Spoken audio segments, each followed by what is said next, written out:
Electric field intensity start की है, लेकिन एक फोर्स का एक कॉन्सेप्ट है जो मैं थोड़ा सा रह गया था। तो इलेक्ट्रोस्टैटिक फोर्स पे कुछ सवाल बनते हैं इस कॉन्सेप्ट पे, इसको मैं कवर करा के फिर इलेक्ट्रिक फील्ड इंटेंसिटी पे मूव करेंगे। ठीक है, तो हमने ये सवाल देखा था लगभग कि देखो यहाँ पे अगर हमने चार्जेस को सस्पेंड किया है, so they will face a repulsion because of which a tension will develop. ठीक है, ये सब तमाम चीजें देखी थी हमने। ओके, तो यहाँ पे क्या है बच्चा party, force between multiple charges. So this is basically force between multiple charges, equilibrium of suspended point charge system. तो ये पिट बॉल प्रॉब्लम्स है। ठीक है, इनको हम पिट बॉल्स बोलते हैं। Okay, so let's say we have a charge q और लेट्स से इसका एम जी इधर है, एम जी इधर है। तो क्या आपका फाइनल है, देखो यहाँ पे टी साइन थीटा किसके बराबर है, इलेक्ट्रोस्टैटिक फोर्स ऑफ रिपल्शन के बराबर है। और टी कॉस थीटा किसको बैलेंस कर रहा है, एमजी को। So obviously if we get this divided we get tan theta is equal to F E by M g. क्या ये इतना तक क्लियर था भाई साहब? ओके, नाउ यहाँ पे देखो ये आपका एल है, ये आपका एल है। ठीक है, अगर ये आपका आर बाई, ये पूरा डिस्टेंस अगर आपका आर है तो ये कितना होगा आर बाई टू, ये कितना होगा आर बाई टू। तो आपका साइन थीटा कितना हो जाएगा बोलो, sine theta will be r by two और ये हो गया अपॉन एल। तो r by two l is equal to sine theta. तो आर की वैल्यू क्या हो जाएगी, two l sine theta. Making sense बच्चा पार्टी? आर की वैल्यू क्या हो जाएगी, टू एल साइन थीटा। ठीक है, क्लियर है? ओके, फोर्स जो है, जो इलेक्ट्रोस्टैटिक फोर्स की हम बात कर रहे हैं वो क्या है, k Q square by are square. तो इसको अगर हम ठीक से लिखें तो ये क्या हो जाएगा, के क्यू स्क्वायर, आर स्क्वायर की जगह पे आप क्या लिख सकते हैं, four L square sine square theta. तो ये सब तो हमने भाई साहब कैलकुलेट कर रखा है। अभी हम देखेंगे यहाँ पे कंडीशंस क्या क्या हैं, बहुत इंपॉर्टेंट है।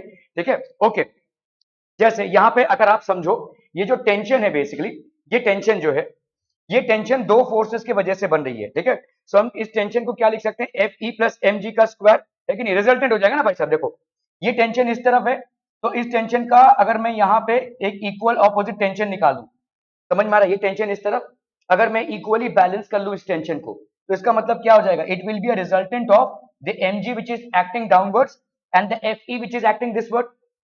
समझ लो, मैं बोल रहा हूं कि टेंशन इस तरफ एक्ट कर रहा है। लेट्स से हाइपोथेटिकली मैं बोल रहा हूं कि यहाँ पे एक टेंशन मैंने ड्रॉ कर दिया जो इसको और इसको बैलेंस कर रहा है। तो ये वाला टेंशन क्या होगा, इन दोनों का रिजल्टेंट। ठीक है, अगर इन दोनों का रिजल्टेंट होगा तो t will be equal to F E का स्क्वायर प्लस एम जी का स्क्वायर। मेकिंग सेंस बच्चा पार्टी?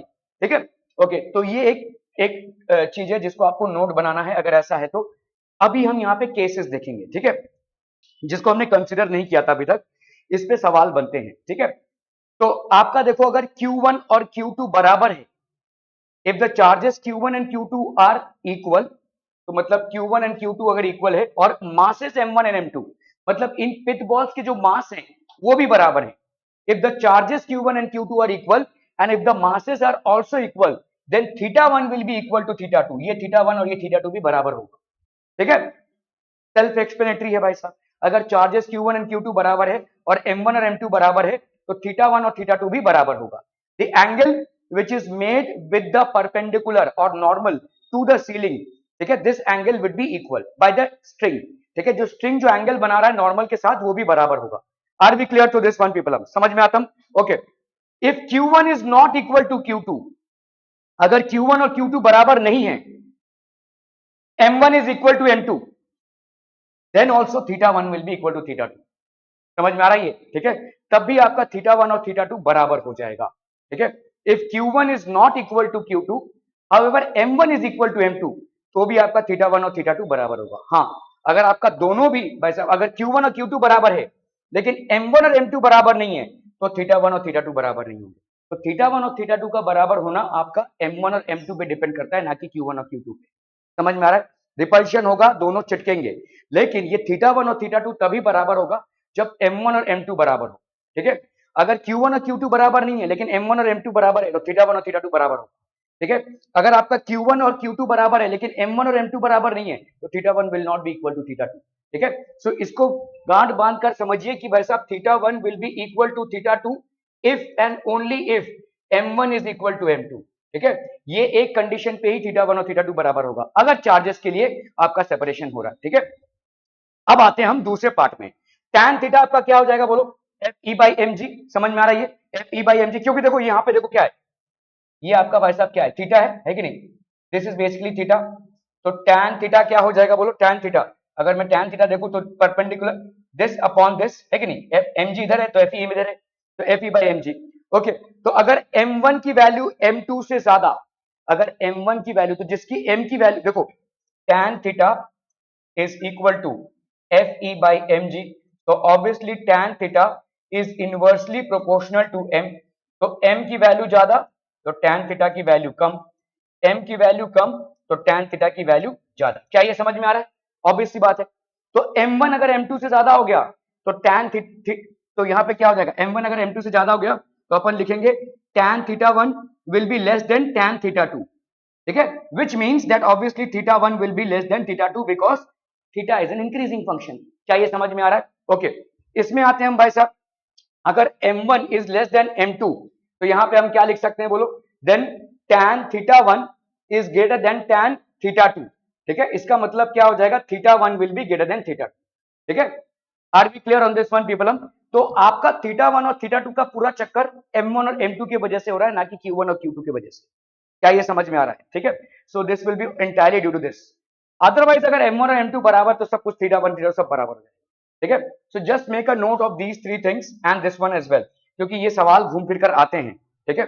दो चार्जेस को या दो पिटबॉल्स को हमने सस्पेंड कर दिया है, so what will be the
ठीक है।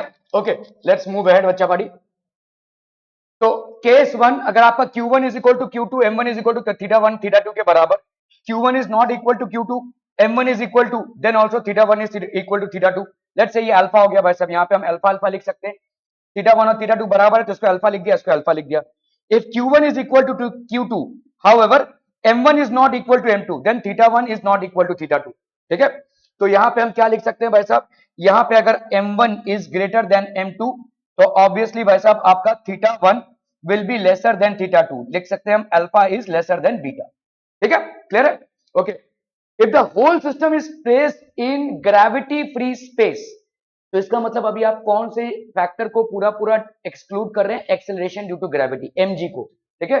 अगर ग्रेविटी फ्री स्पेस में आपने डाल दिया that is g is equal to 0, तो आपका भाई साहब यहाँ पे क्या हो जाएगा, सिर्फ और सिर्फ कौन सा फोर्स रहेगा, electrostatic force, mg is no longer there, तो टेंशन इन द थ्रेड कितना हो जाएगा, अरे चचा टेंशन इन द थ्रेड होगा एफ ई का स्क्वायर प्लस एम जी का स्क्वायर, है कि नहीं, ये अभी पढ़ा आपने, ये फैक्टर तो पूरा जीरो हो गया, मतलब tension in the thread will be F E का स्क्वायर का अंडर रूट, मतलब क्या हो जाएगा एफ ई, मतलब क्या हो जाएगा के Q square by what ever the length is, अगर आर की वैल्यू यहाँ पे 2l हुई तो उसका स्क्वायर भाई साहब तो ये हो गया आपका 4l का स्क्वायर, ठीक है। क्या क्या ये समझ में आ रहा है भाई साहब? ठीक है, okay. So if the density of the material is v and the volume is v, then, तो हम यहाँ पे देखो डेंसिटी, अभी मास क्या है, मास की जगह पे क्या लिख सकते हो, वॉल्यूम इनटू डेंसिटी लिख सकते हो, बस इतना ही है, ठीक है, सेल्फ एक्सप्लेनेटरी है। tan थीटा की वैल्यू क्या हो जाएगी, F E by M g, electrostatic force by M G, तो f E by m, m मतलब हो गया volume into density into g. Are we understanding this people? हम ठीक है, सिंपल चीज है। तो ये एयर में है, अगर आपने लिक्विड में डाल दिया तो, लिक्विड में डाल दिया तो क्या होगा? अगर इस सिस्टम को आपने किसी लिक्विड में डाल दिया, अभी देखो लिक्विड में डाला तो दो चीजें चेंज होगी, बता सकते हैं आप क्या क्या चेंज होगी? हाँ, किसकी डेंसिटी चेंज? डेंसिटी किसी की चेंज नहीं होगी, लेकिन आप पे एक अपथ्रस्ट लगेगा, मतलब इस पे एक अपथ्रस्ट लगेगा, है ना, इस पे एक अपथ्रस्ट लगेगा, ठीक है। तो इसका मतलब जो रिजल्टेंट ग्रेविटी है वो चेंज हो जाएगी, है ना, रिजल्टेंट डाउनवर्ड फोर्स चेंज होगा। और क्या चेंज होगा? और क्या चेंज होगा? इलेक्ट्रोस्टैटिक फोर्स भी चेंज होगा। क्यों? क्योंकि इलेक्ट्रोस्टैटिक फोर्स क्या होता है बच्चा party? 1/4 pi epsilon naught. Epsilon naught is applicable to air and vacuum, ठीक है, by Q square by R का स्क्वायर, मतलब ये चेंज होगा भाई साहब, ठीक है। ये आपके फैक्टर के से चेंज हो जाएगा, जो डाइलेक्ट्रिक रहेगा उसके हिसाब से चेंज हो जाएगा। तो एप्सिलॉन नॉट इंटू के हो जाएगा ये, वेयर के is the dielectric constant of the liquid, ठीक है। क्लियर है? ये दो चीजें चेंज हो जाएंगी आपकी। Okay okay, now if experiment is done inside liquid having density sigma, ठीक है, and dielectric constant k, ठीक है, then consider density of the material as rho and v as the volume in medium of dielectric constant k। ध्यान से देखो, ये आपका tension T dash और टेंशन टी डैश है। लेट्स से आपके मासेस यहाँ पे सेम है, तो ऑब्वियसली ये वाला एंगल और ये वाला एंगल आपका सेम हो जाएगा, ठीक है। ओके, यहाँ पे आपका इलेक्ट्रोस्टैटिक फोर्स, यहाँ पे आपका इलेक्ट्रोस्टैटिक फोर्स। इलेक्ट्रोस्टैटिक फोर्स भाई साहब आपका क्या हो जाएगा? देखो यहाँ पे टी आपका sign theta, T sine theta, T dash sine theta dash, ये कितना हो जाएगा बोलो? एफ ई। एफ ई होगा अभी, लेकिन एफ ई अभी क्या हो गया है? देखो देखो देखो, ये टी साइन थीटा है ना, टी डैश, ये क्या हो जाएगा? टी डैश साइन थीटा, ये इक्विलिब्रियम में है तो ये इसके बराबर है। लेकिन एफ ई क्या है? F E is 1/4 pi epsilon naught Q square by R का स्क्वायर। लेकिन अभी क्या होगा? इसमें के आ जाएगा ना भाई साहब, तो इसीलिए अपन इसको क्या लिखेंगे? एफ ई बाई के। क्या ये समझ में आ रहा है? Are we understanding this? ठीक है, एप्सिलॉन नॉट का मल्टीप्लीकेशन के साथ होगा in order to justify the dielectricity of the medium, ठीक है। Okay, so here is this understood? T sin theta is equal to Fe by K. Here Fe means the force of repulsion that exists between the charges in air upon K means in the liquid, ठीक है। ये मतलब है आपका 1/4 pi epsilon naught Q square by are square, इसको आपने by के कर दिया तो मतलब ये फोर्स हो गया आपका लिक्विड में, ठीक है। क्लियर है? Are we clear on this one? Okay, अभी t cos theta plus f b, अभी ध्यान से देखो, ठीक है, ये आपका टी डैश साइन थीटा है, तो ऑब्वियसली ये वाला कितना, देखो ये थीटा है ना भाई साहब, तो ये थीटा है डैश है, ठीक है, तो ये वाला टी कॉस थीटा डैश हो जाएगा, है कि नहीं? T dash cos theta dash. Now T dash cos theta dash will be equal to, अभी ध्यान से देखो, अभी आपका mg है, लेकिन अपवर्ड फोर्स भी तो एक लग रहा है, ठीक है, और वो क्या है? अपथ्रस्ट। थोड़ा सा रिकॉल कीजिए, आर्किमिडीज प्रिंसिपल आपने पढ़ा हुआ था 9th या 10th, जहां भी पढ़ा हुआ था। आर्किमिडीज प्रिंसिपल के हिसाब से there was a force known as buoyant force और upthrust. What is the value of this upthrust? याद है? Weight of volume of liquid displaced by the solid, displaced by solid, इसको याद कीजिए, weight of volume of liquid displaced by solid। now कितना volume वो displace करे? देखो किसी भी, अरे भाई देखो, अगर किसी भी लिक्विड में तुम किसी सॉलिड को डालते हो तो थोड़ा बहुत लिक्विड तो ऊपर जाएगा ना, है ना, लिक्विड का लेवल ऊपर जाएगा। क्यों? क्योंकि लिक्विड का इतना स्पेस जो है तुमने खा लिया, इतना ही ऊपर जाएगा वो। तो कितने वॉल्यूम से ऊपर जाएगा? जितना तुम्हारा वॉल्यूम हो इसका, जितना तुम्हारा सॉलिड का वॉल्यूम होगा, लिक्विड भी उतने ही वॉल्यूम से ऊपर जाएगा। तो देखो इस स्टेटमेंट को पढ़ो, वेट ऑफ वॉल्यूम, तो वॉल्यूम ऑफ लिक्विड क्या होगा? जो वॉल्यूम ऑफ लिक्विड डिस्प्लेस हो रहा है वो क्या होगा? वॉल्यूम ऑफ सॉलिड के बराबर होगा। सो this will B volume of solid, ठीक है। लेकिन कितना वेट होगा उसका? This is volume of liquid displace, but what is its wait? ये वॉल्यूम इनटू लिक्विड का डेंसिटी, वो हो गया उसका मास। ये वॉल्यूम इनटू लिक्विड का डेंसिटी इनटू जी। समझ में आ रहा है ये? ठीक है, weight of the volume of the liquid displaced by a solid when it is immersed in a liquid is the upthrust that is experienced by it, ठीक है। now volume of the liquid obviously will be equal to volume of solid, but volume of liquid का आपको weight निकालना है, मतलब volume of liquid का पहले आपको मास निकालना है। तो मास कैसे निकालोगे? इसका volume of liquid into density of liquid, volume into density आपको मास दे देगा, जी से मल्टीप्लाई करोगे तो वेट आ जाएगा। क्या ये समझ में आ रहा है? ठीक है, लेकिन ध्यान दीजिए ये वॉल्यूम ऑफ सॉलिड है और ये डेंसिटी ऑफ लिक्विड है। ठीक है, this is density of liquid. ठीक है, ओके। तो आप यहां पे देख लो भाई साहब, इफ एक्सपेरिमेंट इज डन, यहां पे लिक्विड का डेंसिटी कितना है? सिग्मा, लिक्विड का डेंसिटी सिग्मा है एंड द डाइलेक्ट्रिक कांस्टेंट। तो आपने मान लिया कि सॉलिड का वॉल्यूम कितना है, सॉलिड का वॉल्यूम मान लिया आपने ये सिग्मा और ये g. So this is the upthrust experienced by the solid. What is its weight? देखो सॉलिड पे, देखो सॉलिड पे एक अपथ्रस्ट लग रहा है ऊपर की तरफ। ठीक है, फ्री बॉडी डायग्राम बना रहा हूं, ये टेंशन है, टेंशन। ठीक है, तो ये वाला कितना है? टी डैश कॉस थीटा, और ये वाला कितना है भाई साहब? आपका एम जी। सॉलिड इक्विलिब्रियम में है तो इसका मतलब क्या हो जाएगा? T dash cos theta dash plus upthrust should be equal to what? mg, क्योंकि सॉलिड भाई साहब बैलेंस है। t dash cos theta dash plus upthrust is equal to mg। ठीक है, okay, t dash cos theta dash. Okay, तो t dash यहां पे बोलो अपथ्रस्ट की वैल्यू कितनी हो जाएगी? तो t dash cos theta dash, upthrust की वैल्यू बताओ कितनी हो जाएगी? ये आपने निकाला अभी, वॉल्यूम ऑफ सॉलिड, डेंसिटी का लिक्विड डेंसिटी इंटू जी, और इसका बताओ वॉल्यूम इंटू डेंसिटी क्या करोगे तो क्या होगा? Volume of solid into density of solid. Mass इसका क्या होगा? सॉलिड का मास क्या होगा? उसका वॉल्यूम इसको उसका डेंसिटी। तो यहां पे देखो दिया हुआ है, having experiment is done, direct constant then of material का डेंसिटी कितना है? रो, तो वी रो जी। क्या ये समझ में आ रहा है भाई साहब? ठीक है, तो आपका t dash cos theta dash बच्चा बाड़ी कितना हो जाएगा? V rho ji minus v sigma ji.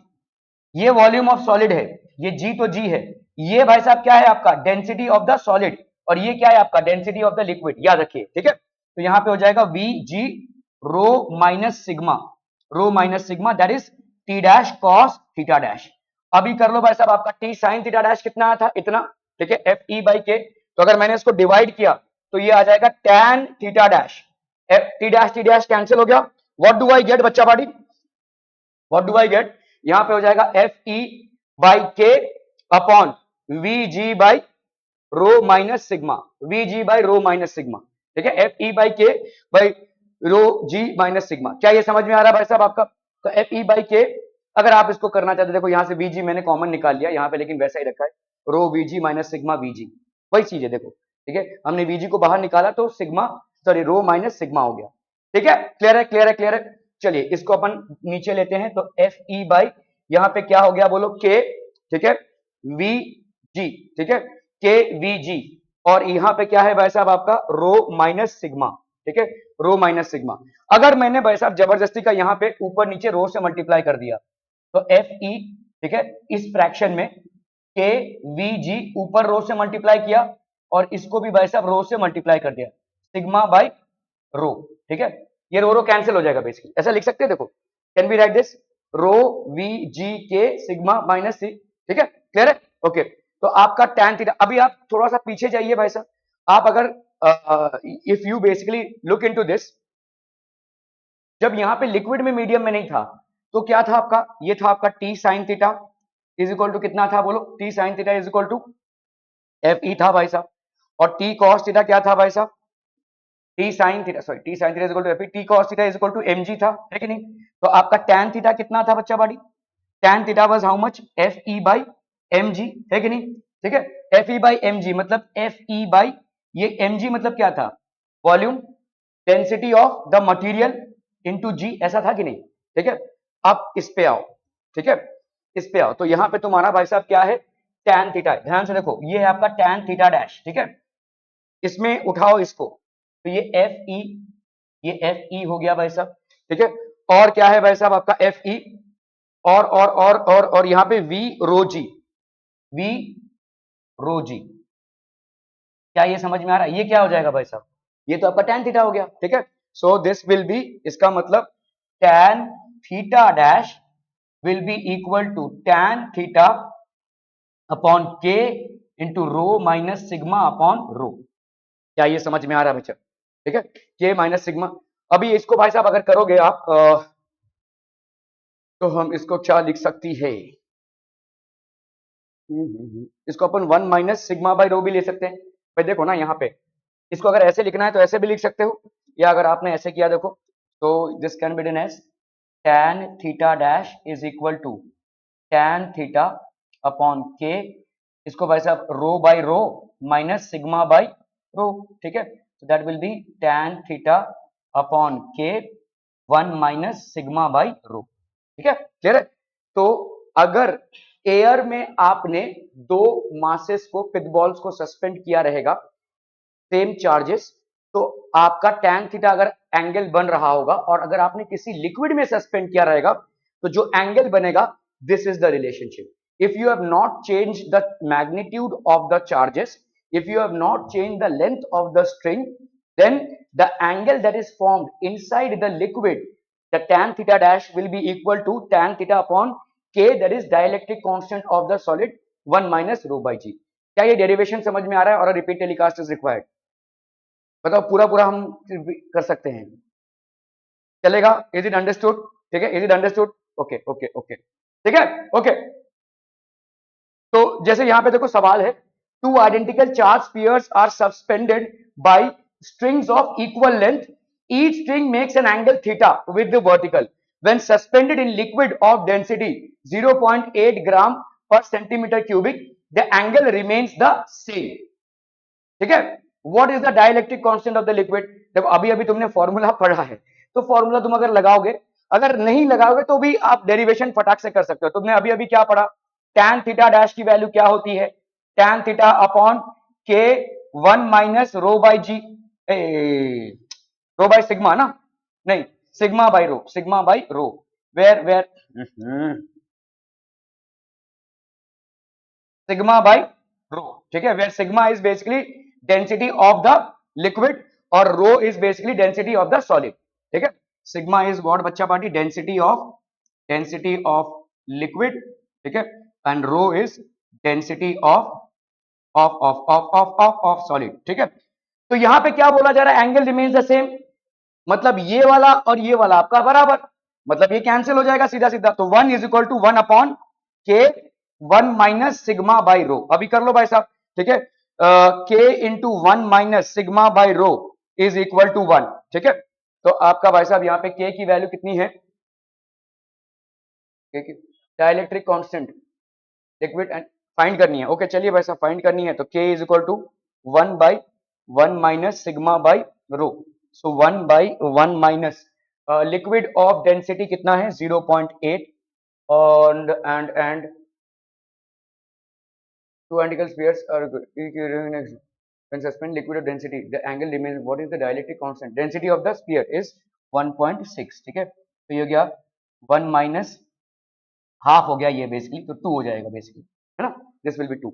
Are we clear on this one people? ठीक है, तो आपका डाइलेक्ट्रिक कांस्टेंट कितना हो गया? Dielectric constant is 2। Are we clear through this one? बहुत बढ़िया भाई साहब, बहुत बढ़िया। Find tension and charge on both the bodies, both have equal and opposite charges. देखो अभी इसके पहले क्या हो रहा था? ऐसे हो रहा था, क्यों? क्योंकि आपने equal and same charges, identical charges रखे थे, तो plus plus repel, minus minus repel. अभी अगर आप दो अलग जगह से स्ट्रिंग को सस्पेंड किया है और ऑपोजिट चार्जेस रख दिया, तो they will get attracted towards each other, ठीक है, okay, so this is the case, okay. Find tension and charge on both bodies, both have equal and opposite charges, तो इक्वल और ऑपोजिट चार्जेस है, बताइए कैसे हो जाएगा, बोलो। देखो ना, देखो, अरे बाबा देखो ना, देखो भाई साहब, ये हो गया आपका कितना? टेंशन टी, इधर एफ ई है भाई साहब, ठीक है, इधर एफ ई है, तो आपका ये वाला कितना होगा? देखो ये 30 है, so this will be how much हम पीपल? अरे बोलो बोलो, टी साइन थीटा हो जाएगी नहीं? This is how much? T cos theta directed in this direction, T cos theta, so this will be T sine theta, T sine theta will be equal to F E, है कि नहीं? So tension and charge आपको find करना है, तो आपका भाई साहब यहाँ पे टी साइन थीटा की वैल्यू कितनी हो जाएगी? एफ ई के बराबर, और टी कॉस थीटा बोलो भाई साहब कितना हो जाएगा? एम जी के बराबर, है कि नहीं? T cos theta will be equal to M G, ठीक है। टेंशन एंड चार्ज,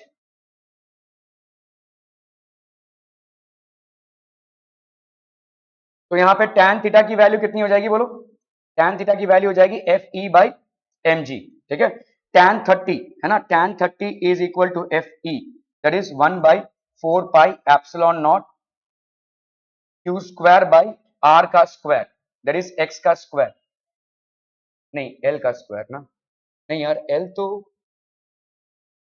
वो तो पहले तो एक्स होगा ना, एक्स होगा ना, उसके बाद आया है ना वहां पे, ठीक है, तो ये तो एल का स्क्वायर होगा भाई साहब, एल का स्क्वायर अपॉन एम जी, ठीक है, तो यहाँ पे हो गया आपका कितना 1/√3 is equal to 9 × 10⁻⁹ Q square by L का स्क्वायर, लेकिन यहाँ पे तो एल का वैल्यू ही नहीं दिया हुआ है भाई साहब, एल स्क्वायर एम जी, तो क्यू का स्क्वायर कितना हो जाएगा भाई साहब, पूरी बाबा ये तो कुछ गड़बड़े, t cos theta is equal to M G, तो t into √3/2 is equal to M G, ठीक है भाई साहब, तो टेंशन की वैल्यू ओ अच्छा ठीक है, चलिए यहाँ पे एम जी में ही आंसर आना है तो कोई दिक्कत नहीं है, ओके, तो आपका देखो यहाँ पे ये हो गया आपका टी कॉस थीटा है ना, T cos theta, this is going to be your T sine theta, तो आपका भाई साहब टी कॉस थीटा की वैल्यू, टी कॉस थीटा की वैल्यू cos 30 basically is equal to M G, M G आपको दिया हुआ है, ठीक है, तो टी कॉस थीटा मतलब हो गया कॉस 30 मतलब √3/2 इज इक्वल टू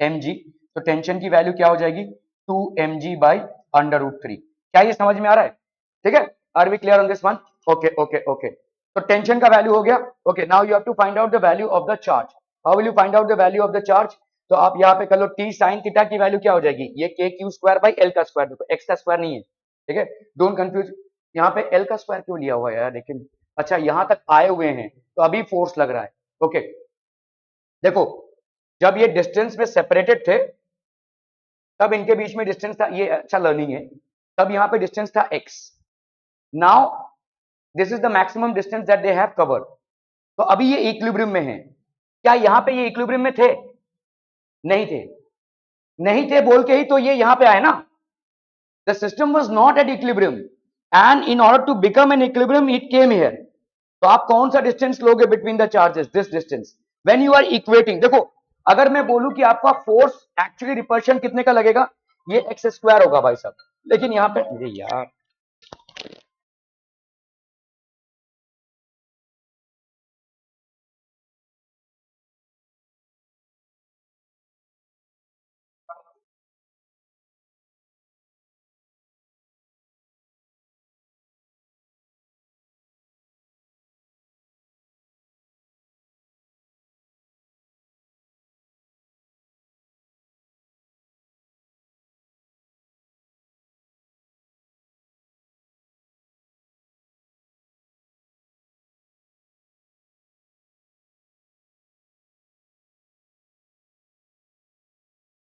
ठीक है, ओके, तो अभी देखो यहां पे इन दोनों के बीच रिपल्सिव फोर्स हुआ और ये दोनों यहां तक आए, अभी सिस्टम इक्विलिब्रियम में है, तो अभी कितना फोर्स लग रहा है, अभी फोर्स लग रहा है भाई साहब के क्यू स्क्वायर बाई एल का स्क्वायर, तो अभी सिस्टम ये वाला किसको बैलेंस कर रहा है, टी साइन थीटा को, ठीक है, तो अपन यहां पे क्या लिख सकते हैं, T sine theta is equal to K Q square by L का स्क्वायर, हम यहां पे एक्स का स्क्वायर नहीं लेंगे, समझ में आ रहा है, जब स्टार्ट हुआ था तब एक्स का स्क्वायर लग रहा होगा, लेकिन अभी इक्विलिब्रियम में, और इक्विलिब्रियम में आप एक दूसरे से फोर्सेस को बैलेंस कर रहे हैं, इक्विलिब्रियम में आप टी साइन थीटा को एफ ई से बैलेंस कर रहे हैं, टी कॉस थीटा को एम जी से बैलेंस कर रहे हैं, तो टी साइन थीटा का अभी एफ ई कितना होगा, this will B upon L का स्क्वायर नॉट एक्स का स्क्वायर, ठीक है, सो यहाँ पे टी साइन थीटा, अभी टी साइन थीटा मतलब कितना होगा, टी का वैल्यू तुम निकाल चुके हो, तो यहाँ पे क्यू स्क्वायर की वैल्यू कितनी हो जाएगी, T sine theta L square T sine theta upon K, ठीक है, क्लियर है, that will be the value, तो यहाँ पे कर लो भाई साहब Q square is equal to L square by K 1/2 2mg/3, तो ये आ जाएगा आपका वैल्यू, ठीक है, क्लियर है, ओके ओके ओके, तो दिस वाज एक मतलब फोर्सेस के बारे में था, otherwise we were basically studying electric field intensity या इलेक्ट्रिक फील्ड, ठीक है, so will continue with electric field intensity, we had done some things yesterday जहां पे हमने कवर किया था क्या कि भाई इलेक्ट्रिक फील्ड होता क्या है बच्चा पार्टी, इलेक्ट्रिक फील्ड अगर हम इसको वेक्टरली रिप्रेजेंट करेंगे तो this is force per unit charge, तो अगर आपने किसी टेस्ट चार्ज को रखा रहेगा तो उस टेस्ट चार्ज पे एक पर्टिकुलर चार्ज के लिए कितना फोर्स लगता है, that is basically electric field, तो मैग्नीट्यूड वाइज देखेंगे अगर हम तो this will be E into Q, तो जो भी इसका डायरेक्शन होगा वो इसका भी डायरेक्शन होगा, are we clear to this one, ये हमने देखा था भाई साहब, और क्या देखा था कि अगर आपका नेगेटिव चार्ज है तो यहां पे आपका फोर्सेस आ रहा है, ठीक है, मतलब इलेक्ट्रिक फील्ड लाइंस ऐसे होंगी, और पॉजिटिव चार्ज है तो आपके ऐसे जाएंगे भाई साहब, पॉजिटिव चार्ज है तो ऐसे जाएंगे। क्लियर है? ओके, तो these are some things that we had considered yesterday. ठीक है, अगर आपका पॉजिटिव चार्ज यहाँ पे रखा हुआ है, नेगेटिव चार्ज, तो भाई साहब फील्ड लाइंस ऐसे जाएंगी, ऐसे। ठीक है, the field lines will move like this. ठीक है, okay. So, what is electric field intensity? The space around a charge or charge distribution in which another charge experiences an electric force is called the electric field. तो एक charge है, इसके आजू बाजू उसका एक फील्ड है। जैसे ही आप एक दूसरा चार्ज ला रहे हैं, चाहे उसका लाइक हो या ऑपोजिट हो, तो वो एक, जैसे ही वो एक फोर्स एक्सपीरियंस करने लगता है, तो आप इलेक्ट्रिक फील्ड के अंदर आ रहे हैं। ठीक है, पहले वाले चार्ज के इलेक्ट्रिक फील्ड के अंदर आ रहे हैं। तो the space around the charge or charge distribution in which another charge experiences an electric force is called electric field. Every charge has its own electric field. हर चार्ज का अपना ही एक इलेक्ट्रिक फील्ड होता है। Electric field at a point can be characterised by a vector function E, ठीक है, a scalar function, an electrostatic potential and graphically with the help of electric field lines. तीन चीजों से आप इलेक्ट्रिक फील्ड लाइन को consider करेंगे, और आपके सवाल भी इन तीनों पे ही बनेंगे। ठीक है, एक तो भाई साहब a vector position called intensity, इसको लिख लीजिए भाई साहब। Electric field at a point can be characterised by a vector function. Vector function आपका कौन सा है भाई साहब? Electric field. Scalar function called charge potential. आपका जो पोटेंशियल होता है वो स्केलर है, स्केलर क्वांटिटी है। जो आपने भाई साहब कोम्स लॉ में पढ़ा था, V is equal to I R, that potential is basically a scalar quantity.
Done, okay.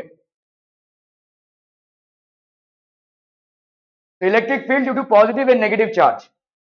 ठीक है, तो electric field due to positive charge is radially outward, electric field due to negative charge is radially inward.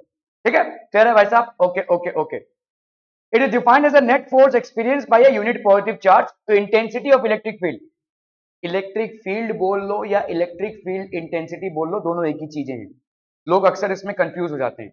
Electric field intensity पूछा, अभी ये क्या है भाई साहब? कुछ नहीं है भाई साहब, आपका एफ अपॉन क्यू है। ठीक है, तो one and the same thing. ठीक है, it is defined as a net force experience by unit positive charge, ये अपन पढ़ चुके हैं कल। तो इसका यूनिट क्या हो जाएगा? न्यूटन पर कूलम और वोल्ट पर मीटर। इसको लिख लीजिए, न्यूटन पर कूलम और वोल्ट पर मीटर। आगे चलकर आप पढ़ेंगे कि इलेक्ट्रिक फील्ड भाई साहब आपका है V by D, actually dV by dx बोल सकते हैं, पोटेंशियल ग्रेडियंट है। ठीक है, this is something that we are going to study later on. ठीक है, ये डायमेंशन फॉर्मूला भी कल अपन डिस्कस कर चुके हैं। Test charge, it is a charge of very small magnitude which do not produce significant electric field. Test charge मतलब एक बहुत स्मॉल मैग्नीट्यूड, मतलब यहाँ पे डेल्टा क्यू की वैल्यू ऑलमोस्ट अप्रोचिंग जीरो है लिमिट में। तो आप अगर इसको लिमिट में लिखना चाहते हैं तो ऐसे लिख लीजिए भाई साहब।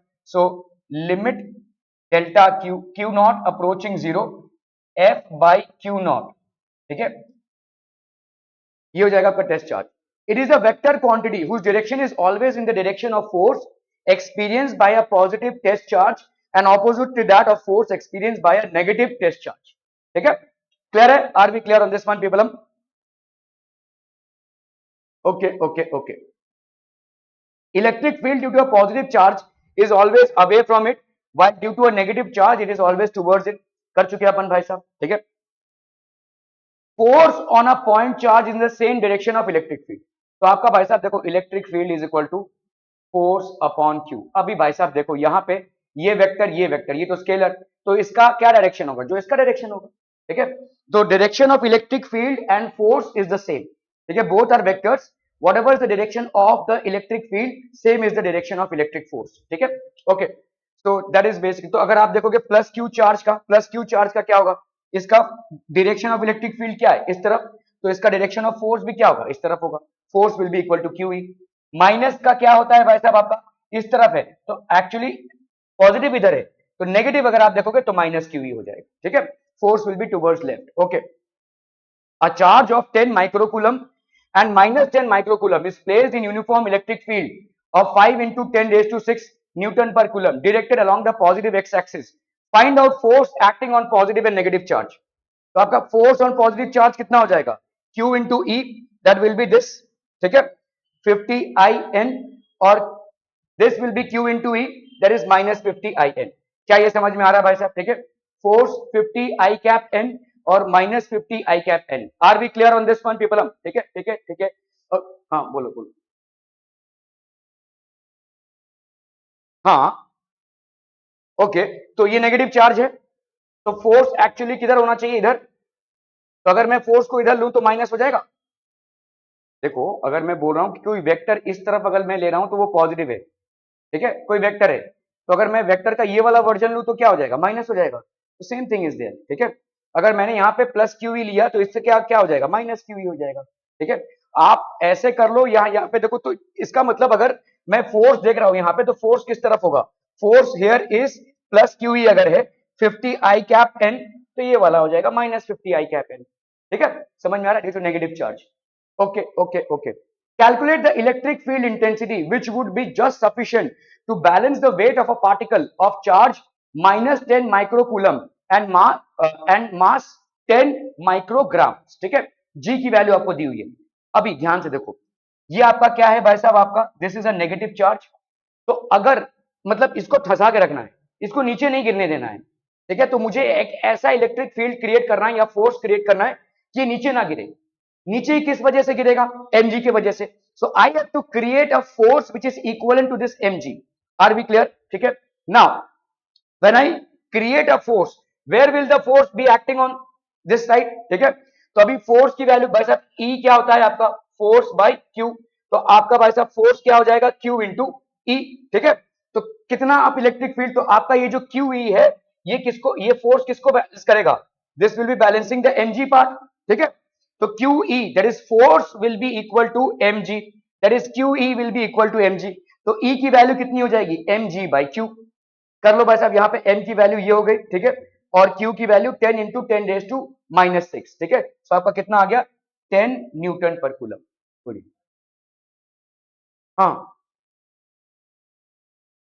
नहीं, इलेक्ट्रिक फील्ड गलत है वो। फोर्स अपवर्ड डायरेक्शन में, आपका इलेक्ट्रिक फील्ड भी अपवर्ड डायरेक्शन में होगा। Yes, electric field will also be in the upward direction, ठीक है।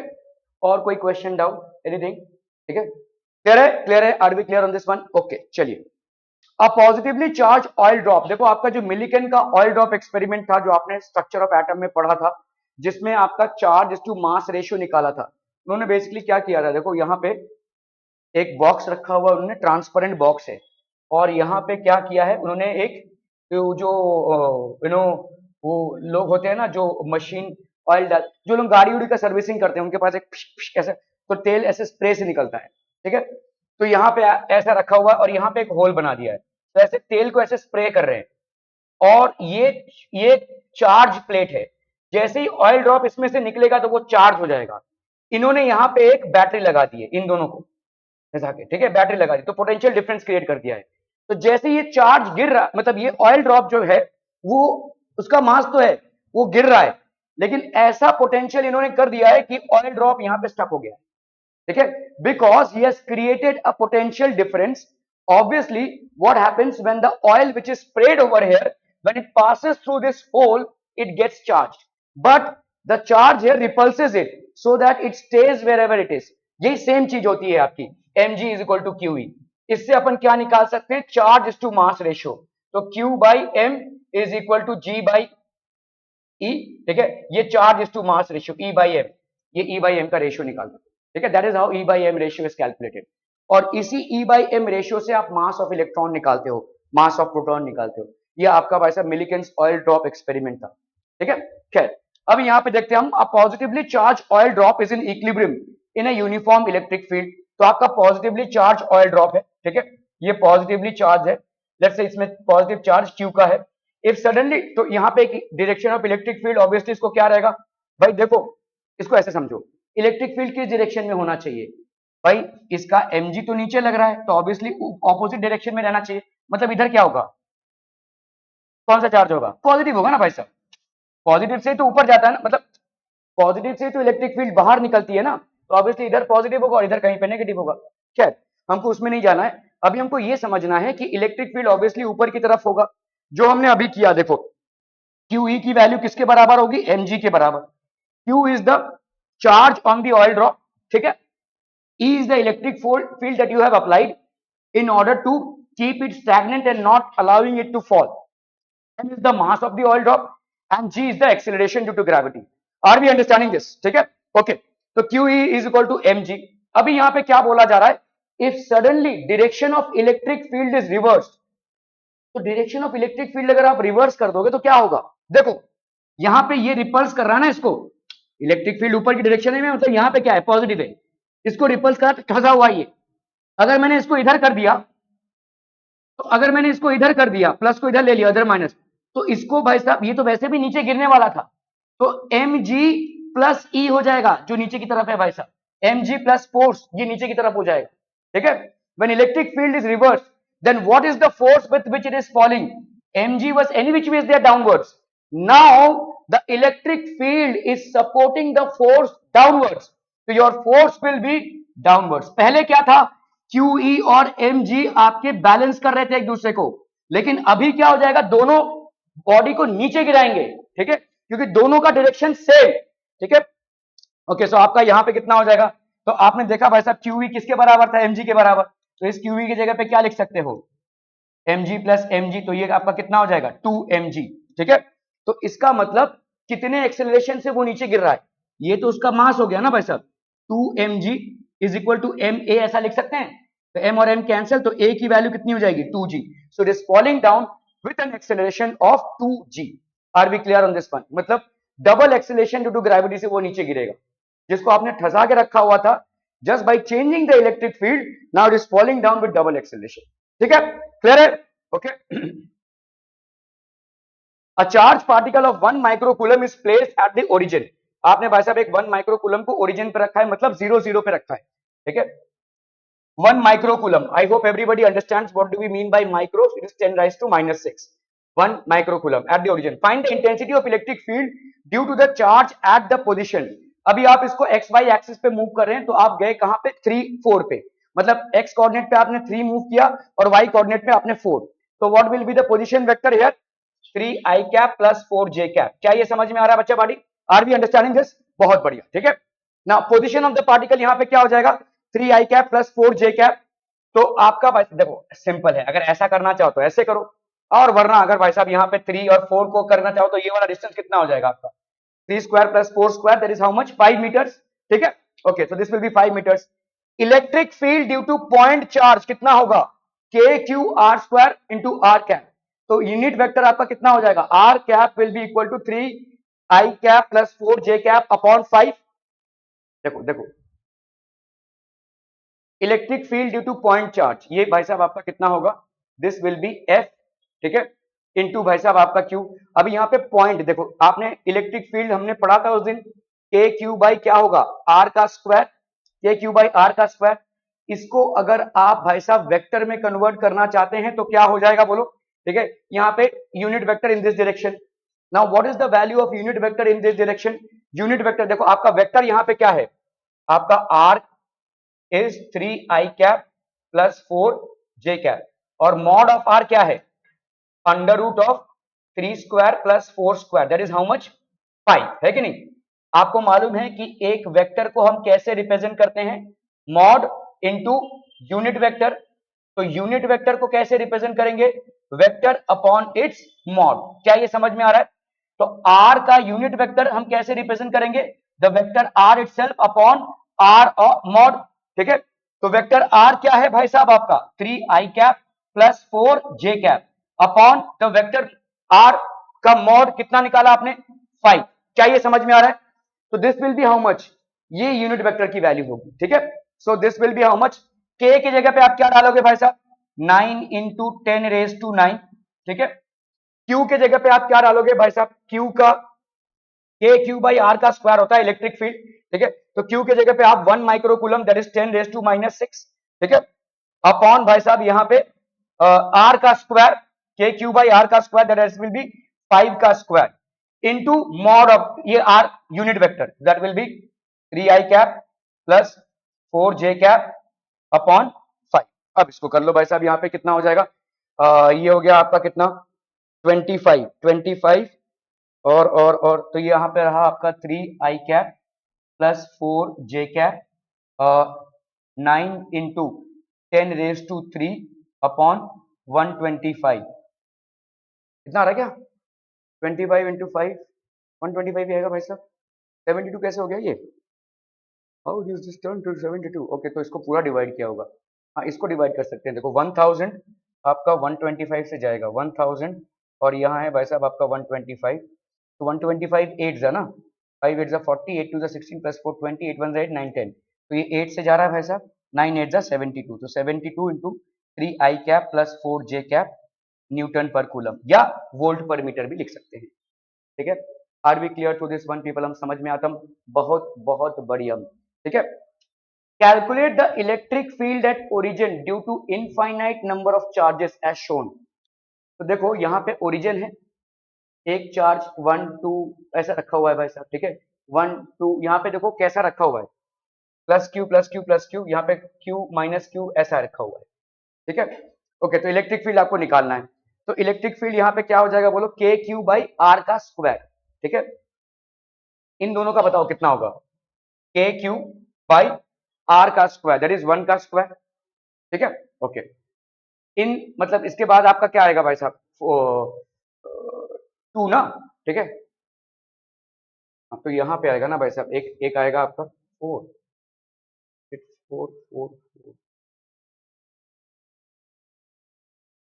तो यहाँ पे 3 पे रहेगा ना भाई साहब ये क्यू, ठीक है। तो लेट से आपका के क्यू बाई 4 का स्क्वायर, 2 का स्क्वायर, 2 का स्क्वायर है ना, फिर भाई साहब आपका के क्यू बाई 3 का स्क्वायर, नहीं यार 4 का square, what is this happening, कुछ गड़बड़ हो रहा है भाई साहब यहाँ पे।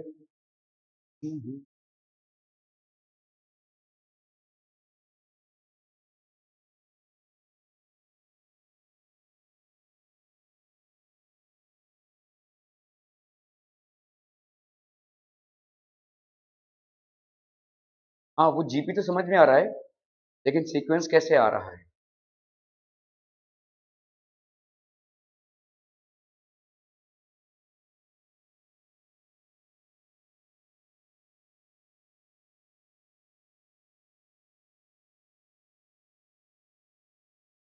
ओके ऐसे आ रहा है, देखो ओरिजिन पे इलेक्ट्रिक फील्ड कैलकुलेट करना है ना, तो इस चार्ज की वजह से इलेक्ट्रिक फील्ड कितना होगा, के क्यू बाई 1 का स्क्वायर, ठीक है, ओरिजिन पे। इस चार्ज की वजह से के क्यू बाई 2 का स्क्वायर, इस चार्ज की वजह से के क्यू बाई 4 का स्क्वायर, सारे चार्जेस का डायरेक्शन इस तरफ, तो सब ऐड होते जाएंगे, है ना। तो दिस विल बी के क्यू बाई 1 प्लस के क्यू बाई 4 प्लस के क्यू बाई 16, ऐसा होता जाएगा। ऐसा चलता जाएगा भाई साहब। तो अपन ने यहाँ पे के क्यू को बाहर निकाल लिया, 1/1 plus 1/4 plus 1/16 and so on and so fourth. ठीक है, क्लियर है। ये भाई साहब आपका क्या बन रहा है, ये आपका एक जीपी बन रहा है।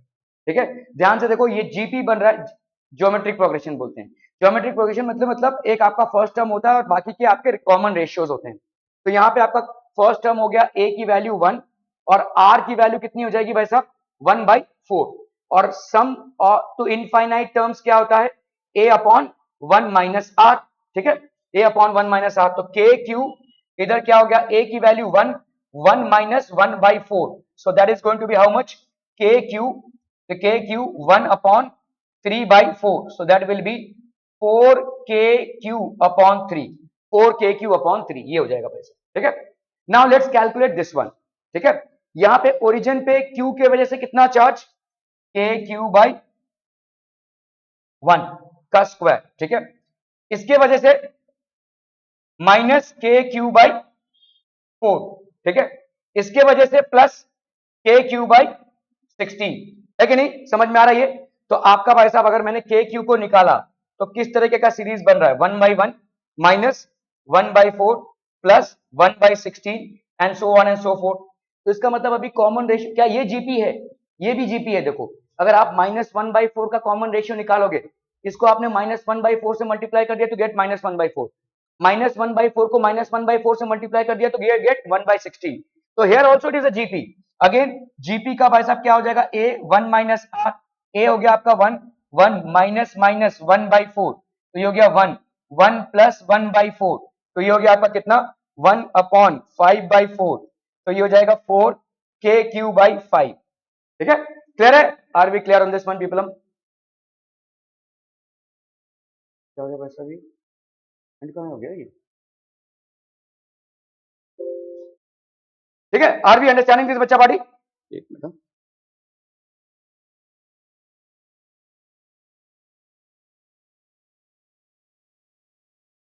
ठीक है, that would be it from my and for today. Thank you so much for